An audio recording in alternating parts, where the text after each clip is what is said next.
আসসালামু আলাইকুম বন্ধুরা, কেমন আছেন সবাই?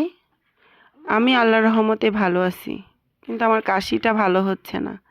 গলার সমস্যা, কাশি এগুলো যেন মনে হয় নিত্যদিনের সঙ্গী হয়ে গেছে। আর মাথা ব্যথা তো আছেই, সেটা ফ্রি। সবাই আমাকে ছেড়ে গেলেও এই রোগগুলো মনে হচ্ছে আমাকে কখনোই ছাড়বে না, আমাকে খুব ভালোবাসে, সেজন্য সব সময় আমার পাশে থাকে। আমার বড় মেয়ের আর তার বাবার পছন্দের ভুড়ি ভাজা করছিলাম। অনেক সময় লাগে, আর গ্যাসে অতটাও ভালো হয় না। খড়ির চুলাতে আস্তে করে জাল করলে অনেক ভালো হয়, অনেক মজার খাবার। রান্না করতে করতে একটা হাসির গল্প শেয়ার করব আজকে আপনাদের সাথে। দেখেন গল্পটা কেমন লাগে। একজন কোটিপতির মেয়ে একটা দরিদ্র ছেলেকে ভালোবাসতো।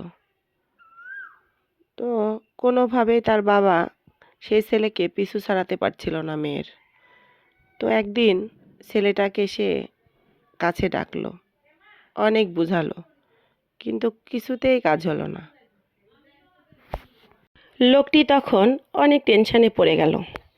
তারপর বসে বসে একটি বুদ্ধি আঁটল এবং ছেলেটিকে খবর দিল।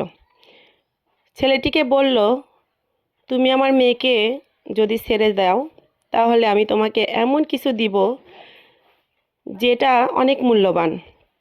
সারা জীবন তুমি বসে বসে খেতে পারবে, তোমার কোনো টেনশন করতে হবে না। ছেলেটা প্রথমে রাজি না হলেও দরিদ্র ঘরের ছেলে ভাবলো, এমন মূল্যবান জিনিস হয়তো দিবে যেটা নিয়ে আমার 14 পুরুষ বসে বসে খেতে পারবে। তখন ছেলেটা অনেক চিন্তা ভাবনা করে ভাবলো যে মেয়ে তো আমি পেয়ে যাব, কিন্তু এই মূল্যবান জিনিসটা হয়তো পাবো না। তখন সে লোভে পড়ে গেল এবং মেয়েটাকে ছেড়ে দিল।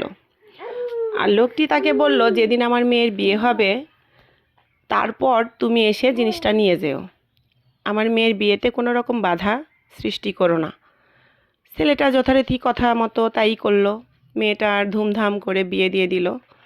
বিয়ের পর ছেলেটা তার জিনিসটা নিতে আসলো। আসার পর দেখলো যে মস্ত বড় একটা কার্টুনের মধ্যে আছে। ছেলেটা তো দেখে অনেক খুশি হয়ে গেছে যে এক কার্টুন ভর্তি হয়তো টাকা, অনেক মূল্যবান জিনিস আছে। তখন ছেলেটি বাসায় গেল, যে কার্টুনটি খুলে দেখলো একটি আরএফএলের প্লাস্টিকের চেয়ার, যেখানে বসে বসে সে সারা জীবন খেতে পারবে, যত্ন করে রাখলে তার নাতিপুতিও খেতে পারবে।